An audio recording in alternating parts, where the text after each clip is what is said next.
Assalamu alaikum. This is Salim, and today I will be discussing more about second part of the video जो कि हम Google की core update मार्च में जो आई है उसके ऊपर बात करेंगे. काफ़ी डिस्टर्बेंस स्टिल अगर बात करें इंडस्ट्री के अंदर है कि अपडेट के बाद क्या हो रहा है, तो काफ़ी डोमेन डी इंडेक्स हो चुके हैं. कुछ डोमेन हैं जो कि काफ़ी लो लेवल पे जा चुके हैं, और कुछ डोमेन ऐसे हैं जो कि बहुत एज ऑलवेज अच्छा परफॉर्म कर रहे हैं after an update. So there are few examples जो कि हम आज डिस्कस भी करेंगे जो कम्प्लीटली वाइप आउट हो चुके हैं. उसके अलावा पैनिक मोड कब ऑन होना चाहिए, होना भी चाहिए, नहीं होना चाहिए. You have to be patient when the update is being rolling out. तो आपको डेफिनेटली पैनिक मोड में नहीं जाना. You have to be patient. अगर पैनिक मोड में जाना है तो सिर्फ वाइड कंडीशन ये हो सकती है कि अगर आपका डोमेन जो है टोटली डी इंडेक्स हो जाए और गूगल उसको मैनुअल पेनल्टी का एक्शन देते हैं. So these are the domain जो कि कम्प्लीटली वाइप्ड आउट हो चुके हैं गूगल से, और डी इंडेक्स कर चुके हैं गूगल इन डोमेन्स को. reptilenolledge.com ठीक ठाक, इसका भी लाखों का ट्रैफिक है. इजी टेक जंकी, ये भी गूगल टोटली वाइप आउट कर चुका है इस डोमेन को भी. ये भी आप साइट कोलन करके सर्च ऑपरेटर लिखोगे तो ये भी नहीं आएगा domain. So these are big websites अपनी अपनी नीश के अंदर. सबसे पहली चीज़ तो ये है कि गूगल के रडार में कोई बड़ी वेबसाइट भी आ सकती है, कोई छोटी वेबसाइट भी आ सकती है. इट डजेंट मीन कि गूगल आपको हिट कर देगा और बड़ी वेबसाइट को हिट नहीं करेगा. गूगल के पैरामीटर्स बहुत क्रिस्टल क्लियर हैं. उन वेबसाइट को अगर बड़ा डोमेन भी फॉलो नहीं कर रहा उन उन फैक्टर्स को, तो बहुत पॉसिबिलिटी है कि गूगल उसको भी डी इंडेक्स कर दे due to quality reasons. So there is no certain rules. किसी भी रडार के अंदर आप फॉलो कर सकते हो, but you have to make sure कि जो कि 175 पेज का डॉक्यूमेंट है उनके अगेंस्ट आपकी वेबसाइट सर्च इंजन पे काम कर रही है. So there are few things जो कि 9 डेज की अपडेट जब तक चल रही है, तो उसमें कुछ ऑब्जर्वेशंस हैं जो कि यहाँ पे कुछ पॉइंटर्स लिखे हैं. उसको हम डिस्कस करेंगे आज के पॉइंट में विद एग्जांपल्स, जहाँ से आप लोग को ये आइडिया होगा कि कुछ चीज़ों के बारे में आपको परेशान होना चाहिए, कुछ चीज़ों के बारे में बिल्कुल परेशान नहीं होना चाहिए, और कुछ चीज़ें ऐसी होती हैं जो कि बियॉन्ड कंट्रोल नहीं होती, आपके कंट्रोल में होती हैं, बट पता नहीं होता कि वो हमारे कंट्रोल में है. तो most of the websites owner जो हैं वो पैनिक मोड में चले जाते हैं आफ्टर एन अपडेट. सो यहाँ पे कुछ रीजंस, कुछ चीज़ें ऐसी होंगी जो कि अनटिल अनलेस आपको आपका डोमेन डी इंडेक्स नहीं हो गया है, सो स्टिल गेम आपके पास होगा कि आप उसको किस तरीके से देख सकते हो. बट यहाँ पे चीज़ों को ब्रेक करके बताया गया इस वीडियो में, ताकि आप अपने डोमेन को जब एनालाइज करने जाओ, जिसका डोमेन भी नीचे आ गया है, किसी के नए कीवर्ड्स ऊपर आ गए होंगे जो लिखे होंगे, जो राइटअप किए होंगे, किसी के एग्जिस्टिंग कीवर्ड्स नीचे चले गए होंगे. तो अगर आप इन चीज़ों को अपने आप को टैग करोगे, जो अभी ये कुछ पॉइंटर्स मैं बताने जा रहा हूँ, तो आप लोग को काफ़ी इसमें फ़ायदा हो सकता है. विद इन अ मंथ इंशाल्लाह ताला काफ़ी अच्छे रिजल्ट्स आ सकते हैं अगर आप सारे KPIs को फॉलो करोगे.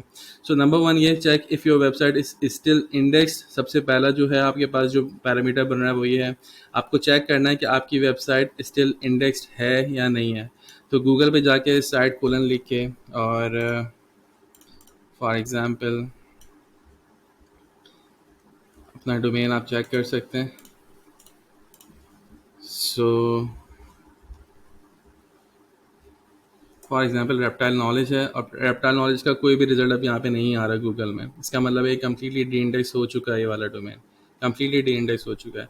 अगर आप इस सिचुएशन में जा चुके हो तो sorry, this is not an easy game than. उसके बाद काफ़ी मुश्किल हो जाएगी डेफिनेटली जो भी वेबसाइट ओनर होंगे. इसका मतलब है आपके डोमेन की गूगल के सामने कोई वर्थ नहीं है. डेफिनेटली आप इसमें अपील कर सकते हैं, बाकी चीज़ें भी कर सकते हैं, बट गूगल ने फॉर नाउ इसको डी इंडेक्स कर दिया आपके पूरे डोमेन को, which is very very horrible sign for any domain owner, for any business. अगर आपकी वेबसाइट स्टिल इंडेक्स है और डी इंडेक्स नहीं हुई है, तो आपने क्या करना है, जाके सिंपल सर्च कंसोल में जाके अपनी इंप्रेशन चेक करना है. अच्छा, इंप्रेशन चेक करने का भी तरीका है. इंप्रेशन चेक करने का तरीका ये कि हो सकता है कि 5 मार्च को जब अपडेट आई हो तो आपके इंप्रेशन ज़्यादा हों. सही है. अब जब अपडेट आ गई है, अपडेट आने के बाद हो सकता है आपके इंप्रेशन नीचे चले गए हों. इंप्रेशन नीचे जाने का मतलब ये होता है जब अपडेट आती है तो गूगल किसी को रिवॉर्ड कर रहा होता है, किसी को नीचे लेके जा रहा होता है. ज़रूरी नीचे नीचे इस वजह से लेके जाए क्योंकि ख़राब काम किया. मैंने लास्ट वीडियो में बोला था, नीचे इस वजह से भी जाते हैं कि आपके कॉम्पिटिटर ने आपसे बेहतर काम कर दिया, किसी ऐसे मैट्रिक को पूरा करते हैं जो गूगल की गाइडलाइन में बहुत ज़्यादा मैटर करता है. फॉर एग्जाम्पल कि अगर who is the main content creator of the website, यही आपकी वेबसाइट पे नहीं है, और एक डमी फॉर एग्जाम्पल के एडमिन की प्रोफाइल से गया हुआ है, जहाँ पे कभी कभी एडमिन की प्रोफाइल भी ऊपर आ जाती है, तो who is the main content creator of the website या वेब पेज, यही मौजूद नहीं है तो डेफिनेटली वहाँ पे भी काफ़ी मसले मसाइल शुरू हो सकते हैं। रेप्टाइल नॉलेज के अगर आप अंदर जाके देखते हैं तो इस डोमेन के अंदर ये इसका आर्टिकल लिखा हुआ है, ये होम पेज है, सही है। Now this is the home page. Home page के अंदर अगर मैं किसी के अंदर की पेज के अंदर भी जाता हूँ ना, इनसाइड पेज के अंदर भी, now there is no information who is the main content creator या who is the creator of this page. Even admin की प्रोफाइल भी यहाँ पे ऐसे नज़र नहीं आ रही है, ठीक है। तो गूगल के पास, गूगल की गाइडलाइंस की अगेंस्ट है ये चीज़, तो गूगल ने उसको यही नहीं पता कि इस पेज का क्रिएटर कौन है, तो ट्रस्ट फैक्टर तो लूज ही कर दिया। जब ट्रस्ट फैक्टर लूज कर दिया तो ईट की डेफिनेशन से बाहर निकल जाता है, और जब ईट के डेफिनेशन से एक डोमेन बाहर निकल जाता है तो उसका कुछ बचता ही नहीं है फिर गूगल के सामने when it comes to trust worthiness.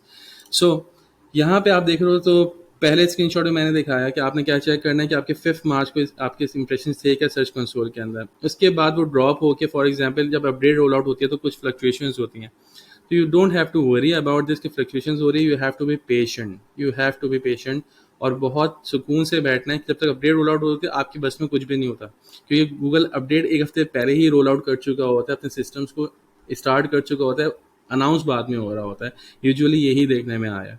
तो गूगल के पास पूरा डेटाबेस ऑलरेडी मेंटेन्ड होता है, आपके क्वार्टर का, 6 महीने का, 1 साल का, 2 साल का, सारा डेटा, पूरी हिस्ट्री मेंटेन हो चुकी होती है। उसके हिसाब से पूरे के पूरे वो एक्शन परफॉर्म कर रहा होता है, तो चीज़ें फ्लक्चुएशन में चलती हैं। सो 65,000 इंप्रेशन से वेबसाइट जाती है 4,165 पे। 8 तारीख को, 5 तारीख को अपडेट आती है, उस वक्त 65,000 इंप्रेशन होते हैं। 8 तारीख को 4,165 इंप्रेशन हो जाते हैं, और 10 तारीख को वापस 64,000 में पहुंच जाते हैं, और 11 तारीख को फिर थोड़ा नीचे ड्रॉप होता है। तो ये फ्लक्चुएशन का पार्ट होता है। तो you have to make sure कि आप इस डेटा को देख रहे हो। मैं लास्ट वीडियो में बताया एफिलिएट मार्केटर्स थोड़े से लेजी होते हैं when comes to data, data से भागते हैं वो। तो अगर आप डेटा को देख के चलोगे तो आप बहुत सारी परेशानियों से वैसे ही दूर हो जाओगे। आप बिल्कुल उस पर बात कर रहे होगे जो फैक्ट्स एंड फिगर्स होंगे। सो 68 पे था, वापस 64 पे आ गया आफ्टर 5 डेज, ठीक है। अच्छा, उसके बाद फिर आपको सेकंड मैट्रिक जो चेक करना है वो ये चेक करना है, if the things are getting back to normal, या आपने इंप्रेशन के साथ कंबाइन कर दिया। अगर वापस आ रही है चीज़ें तो इट्स ओके, वापस नहीं भी आ रही तो फिर आपने एक और पैरामीटर चेक करना है, and the parameter will be check your target keywords ranking before versus after.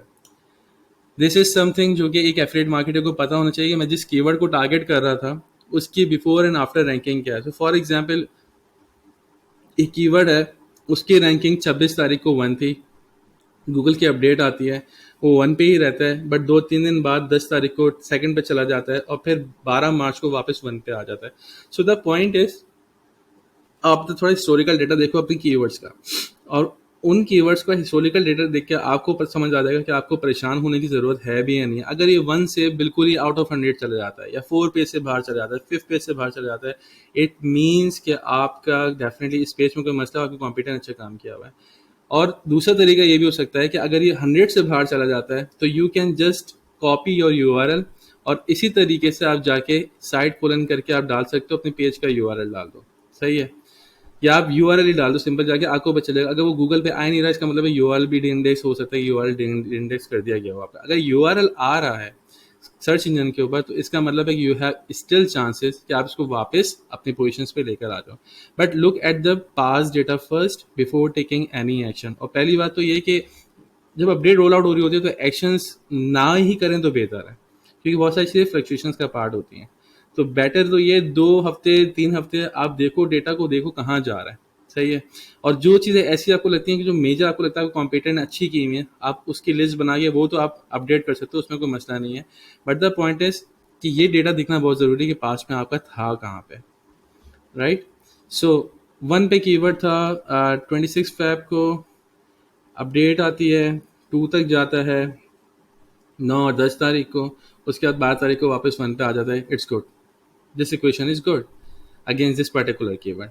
Another keyword इस पे देखते हैं, तो कोर अपडेट जब आती है 5 तारीख को, उसके बाद 5th पे कीवर्ड था 26 तारीख को, 4 पे चला गया, 5-4 के बीच में घूम रहा था, एकदम से 4th पेज से बाहर चला जाता है, और फिर वापस आता है 10 तारीख को, अपनी ही पोजीशन पे वापस आके बैठ जाता है। So this is how you need to see the data, how you need to look at the data के डेटा क्या बोल रहा है। उसके बाद एक कीवर्ड के बारे में अगर आप कहते हो यार मेरी रैंकिंग बड़ी ड्रॉप हो गई, आपकी रैंकिंग थी ही नहीं, आप ऑलरेडी रैंकिंग से बहुत बाहर थे, आपके इस वाले कीवर्ड पे 11 पे तो आप बैठे हुए थे 12 तारीख को, 12 फेब को, 12 फेब को आप 12 तारीख को 11 पे बैठे हुए थे, सही है। और अब आप अगर 19 पे चले भी गए हो तो 12 हो या 19 हो, डजेंट मैटर, उसको कोई फर्क नहीं पड़ता। आपको बिजनेस जनरेट करके ऐसे भी कीवर्ड नहीं देने वाला जब तक आप टॉप रैंकिंग्स पे नहीं आते। सो द पॉइंट इज, आपको इस डेटा को बहुत गौर से देखना है कि परेशान होने वाली बात है भी या नहीं है। Most of the affiliate marketers panic mode on कर देते हैं, और पैनिक मोड ऑन क्यों करते हैं कि हमारी सब चीज़ें ड्रॉप होना शुरू हो गए। No, you have to look at the data. आपको देखना है कि आप वाकई में क्या टॉप पोजीशंस पे थे। अगर आपके ये वाले कीवर्ड्स मूव कर जाते हैं और ये जाके 41 या 51 या 61 पे बैठ जाते हैं, इट मीन्स कि यू हैव लॉस्ट समथिंग, क्योंकि 1 से बाहर गए हो। लेकिन ये वापस आ जाता है 5 से 4 पे, तो अभी भी इक्वेशन सेम ही है, अभी भी इक्वेशन आपके हाथ में। इसका मतलब है गूगल ने आपको अभी भी वैल्यू दे के रखी हुई है, बट आपको कंप्यूटर ने कुछ अच्छे एलिमेंट्स अपने पेजेस में किए हुए हैं। For X Y Z reason you have to go and analyse the missing elements, unbiased analysis run करना है, make a list of your competitors working, जो कर रहा है। फॉर एग्जाम्पल उसका ऑन पेज अच्छा हुआ है, you need to look at the on page, अपना ऑन पेज देखो। अगर आप देखते हो कि उसका इंटरनल बैकलिंग बहुत सॉलिड हुई हुई है, तो इंटरनल बैकलिंग चेक करोगे, आपको लगता है कि बैकलिंग्स बेंच मार्किंग में मसला आ रहा है, उसके अच्छे बैकलिंग्स बिल्ड हुए हैं, आपके पेज के बैकलिंग्स ही नहीं है, डेफिनेटली फिर आपको उस एरिया में काम करना पड़ेगा। You have to go unbiased when come to analysis. Okay, इस कीवर्ड पे परेशान होने की किसी को भी जरूरत नहीं है। अगर आपका कहीं कहीं इस तरफ फॉल कर रहा है, फॉर एग्जांपल आप 22 पे रैंक कर रहे थे, अपडेट आने के बाद आप 29 पे चले गए, क्या फर्क पड़ता है? कोई फर्क नहीं पड़ता आपको। आप उस वक्त भी समझें कि ऐसे पेज पे थे जहाँ पे गूगल के यूजर कम ही जाते हैं, और आप थोड़ा और नीचे चले गए, कोई फर्क नहीं पड़ता। लेकिन हाँ, फर्स्ट से नीचे जाते हो 22 पे, फिर आपका अलार्म रेज हो जाने चाहिए। Now this is the equation जो कि परेशानी में जाना चाहिए। 4 पे आपका कंटिन्यूअस था 12 फेब से, सही है। और अपडेट आती है, अपडेट आती है तो आप नीचे चले जाते हो, सही है। और नीचे चले जाते हो तो अभी आप करंट बैठे हुए हो 4 पेज से भी बाहर। तो दिस शोज कि this keyword has some serious issue. But जैसे मैं बार बार बोल रहा हूँ कि कोई मेजर एक्शन नहीं लेना है आपने जब अपडेट रोल आउट हो रही होती है, उसमें कोई मेजर एक्शन आपने लेना है तो बेवकूफ़ी वाली बात होती है, क्योंकि फ्लक्चुएशन आप खुद देख रहे हो कि यहाँ पे फ्लक्चुएशन किस लेवल पे गई हैं। आपके 68,000 से 4,000 इंप्रेशन हो गए। वेबसाइट ओनर की नींद हराम हो जाती है जब इतने बड़ा ड्रॉप आ जाए। लेकिन you have to be patient. और अगर आपको लगता है कि आपका काम बेहतर है बहुत सारे कॉम्पिटिटर से, या आपने कोई ब्लैक हेड टेक्निक्स नहीं की हैं, जस्ट बी पेशेंट। और उसके बाद फिर आप देखो कि आप कहाँ जाते हो। But again you have to make sure this कि आपका ये वाला जो पार्ट है, ये आपके पास ऐसा कोई मैसेज ना आए। अगर ये मैसेज आ जाता है तो अगेन आपकी वेबसाइट डी इंडेक्स हो जाती है, खुदा ना खास्ता किसी भी बिजनेस ओनर की। दैट्स समथिंग जो कि बहुत ही बैड सिचुएशन हो जाती है किसी भी बिजनेस ओनर के लिए। So these are the point जब आप अपनी वेबसाइट को देखो। अच्छा, इसमें क्या होगा जब आप इंप्रेशन लूज करोगे, इंप्रेशन नए जनरेट होंगे, मतलब दोबारा आप रिगेन करोगे, उसमें बहुत सारे कीवर्ड्स आएंगे और बहुत सारे कीवर्ड्स जाएंगे, कुछ नए भी इंक्लूड हो जाएंगे जो पहले आपकी शायद रैंक नहीं कर रहे थे। आफ्टर एन अपडेट हो सकता है जब गूगल ने आपके कॉम्पिटिटर के साथ एनालाइज किया हो तो आपका काम अच्छा लगा, वो ऊपर आ जाए। और कुछ ऐसे हों जो कि जिस पे आप लग के काम कर रहे हो बट आपके कॉम्पिटिटर ने आपसे अच्छा काम कर दिया हो तो आपको नीचे ड्रॉप कर दिया। सो ये दीज आर द पॉइंट्स। उसके बाद आपने क्या करना है, जब आपने रैंकिंग्स देख ली, सही है, अपने कीवर्ड्स की जो आप टारगेट करके बैठे हुए थे, देन आपने मार्क करना है इन कीवर्ड्स को। जो कीवर्ड्स होंगे, अब कुछ कीवर्ड्स होंगे जो कि टोफो में जा रहे होंगे, top of the funnel users में, कुछ होंगे जो मोफू के कीवर्ड्स होंगे, और कुछ होंगे जो आपके बोफू के कीवर्ड्स होंगे। एफिलिएट वेबसाइट्स यूजुअली बोफू पे काम नहीं करती, but when comes to TOFU and MOFU, आपके बहुत सारे कीवर्ड्स आपने टैग करने होंगे जो कि या टोफू में गिर रहे होंगे या मोफू में गिर रहे होंगे। और अगर कोई एफिलिएट वेबसाइट होना बोफू के कीवर्ड्स को भी टारगेट कर रहा है, so you have to mark these keywords कि आपको कौन से कंटेंट टाइप पे, कौन से कीवर्ड टाइप पे आपको हिट ज़्यादा पड़ी है। तो फॉर एग्जांपल कि अगर मैं टॉप ऑफ द फनल की बात करता हूँ, टॉप ऑफ द फनल पे मेरी रैंकिंग्स ख़राब ही नहीं हुई हैं, तो मुझे कोई टेंशन लेने की ज़रूरत नहीं। मेरा एक section of the website is safe when comes to ranking. But when comes to business, और मैं कहता हूँ कि खुदा ना खास्ता मेरी वेबसाइट यहाँ से यहाँ चली गई है, सही है, और मेरे ये मोफू के आर्टिकल्स थे, middle of the funnel users के आर्टिकल थे, जो कि बहुत ही आपका बिजनेस जनरेट करने वाले आर्टिकल्स होते हैं, कीवर्ड्स होते हैं। तो आपने इनको फॉर एग्जांपल आपने बोला यार ये कीवर्ड जो है मोफो में जा रहा है, ठीक है, अपने कीवर्ड्स टाइप्स जो हैं उसमें आप उसको कैटेगराइज करें, मार्क देम, ताकि आपको क्लियर पिक्चर नज़र आए कि आपको कौन से सेक्शन में जाके हिट पड़ी है। सही है। अगर आपको आपके पास फिर इक्वेशन क्लियर हो जाएगी, उसके बाद आपने क्या करना है, जब आपको पता चल जाएगा मेरे कौन से कंटेंट टाइप पे मुझे हिट पड़ी है, उसके बाद आपने अनबायस्ड एनालिसिस रन करना है अपने कंपटीटर से, सामने एप्पल टू एप्पल रखो और चेक करना है कि मेरे पास ऐसी क्या खामी है जो मेरे कंपटीटर ने अच्छी तरीके से कवर की हुई है। It can be anything, go unbiased, go unbiased. It can be author profile, it can be EAT factors, it can be main content and supplementary content, it can be better utilization of keyword, it can be better placement of LSIs, it can be anything, it can be anything. But you need to go and run an unbiased analysis competitors को लेके, at least top 3 जो आपको replace करके ऊपर आए और आप 4th पे आ गए या 5th पे आ गए, पहले 1 पे थे, आप उनको जाके चेक कर सकते हो। ठीक है। अगर आपको लगता है कि कुछ ऐसे एलिमेंट्स हैं, फॉर एग्जांपल ईट क्रिएट करनी, ईट क्रिएट करनी एक रात का काम नहीं, एक दिन का काम नहीं, ना एक हफ्ते का काम है, इट टेक्स मंथ्स। तो अगर आपको लगता है कि ईट के कोई फैक्टर हैं, कि ऐसे फैक्टर हैं जो कि लॉन्ग टर्म में ही हो सकते हैं, तो फिर आप उसको अपने प्लान का पार्ट बनाओ, लॉन्ग टर्म स्ट्रेटजी का पार्ट बनाओ, go aggressive when it comes to creating EAT factors. और अगली अपडेट से पहले आप कंसिस्टेंसी के साथ उस चीज़ पे काम करो, make a list of all those elements. I will be definitely coming up with it video as well soon, जहाँ पे आपको सारे फैक्टर्स पता चल जाएंगे। बट द पॉइंट इज कि आप अनबायस्ड एनालिसिस जब रन करोगे, ठीक है, एज अ यूजर रन करोगे, as a critical analytical analysis run करोगे, तो डेफिनेटली फिर आपको बहुत सारे ऐसी पॉइंट्स मिल जाएंगे जो कि आप किसी को लॉन्ग टर्म के लिए प्लान करोगे और किसी को आप फॉरन फिक्स कर सकते होगे। बट उससे पहले आपको ये सारे फैक्टर चेक करने कि परेशान होने वाली बात है भी या नहीं है, क्योंकि बहुत सारी वेबसाइट्स ऐसी जगहों से इंप्रेशन उठा रही होती हैं जो कि सिर्फ कॉम्प्रिहेंसिवनेस पे आपको मिल रही होती है। कॉम्प्रिहेंसिव इतना आपने कवर किया हुआ होता है कि आपको उस पे भी इंप्रेशन मिल रहे होते हैं, तो वो जाने से भी आपकी वेबसाइट के इंप्रेशन नीचे जाता है। सही है।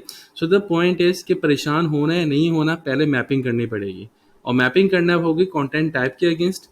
कंटेंट टाइप्स के अगेंस्ट कीवर्ड्स को मैप करो, कीवर्ड्स को मैप करने के बाद अनबायस्ड एनालिसिस रन करो, अनबायस्ड एनालिसिस रन करने के बाद make a list of all those element जो कि आपके टॉपिक में नहीं है और आपके कॉम्पिटिटर ने उसको बेहतर तरीके से कवर किया हुआ है। और अगर कोई एलिमेंट्स हैं जो कि लॉन्ग टर्म आपको देखते हैं कि ये लॉन्ग टर्म में मैं इसको कर सकता हूँ, फॉर्म नहीं कर सकता, make a list of all those long term elements, और उसको फिर आप अगली अपडेट से पहले, जो कि यूजुअली 3 से 4 महीने के अंदर एक अपडेट आती है, उससे पहले आपने उसको अप्लाई करना है तरीके से, बिल्कुल वाइड हेड तरीके से, और you should see better result next time. So this is something जो कि 9 डेज के हिसाब से चीज़ों को यहाँ पे लेकर मैंने कुछ प्लॉट किया है, and I will be coming up with more इंशाल्लाह, with more videos on Google Core March update 2024। सो जहाँ पे आपको डेफिनेटली और थोड़ी सी इंसाइट्स मिलेंगी कि क्या चल रहा है इंडस्ट्री के अंदर। सो परेशान होने की ज़रूरत नहीं, अगर आपका डोमेन हिट कर गया है, अनटिल अनलेस वो डी इंडेक्स नहीं हो गया, तो इतना परेशान होने की ज़रूरत नहीं है। अगर डी इंडेक्स हो गया तो परेशान होने की ज़रूरत नहीं, उस वेबसाइट को छोड़ देना, कोई और काम कर लेना। ठीक है। Thank you so much. कोई क्वेश्चन हो तो अपना आप चैट बॉक्स में लिख सकते हैं, कमेंट बॉक्स में। Thank you so much. Take care. अल्लाह हाफिज़।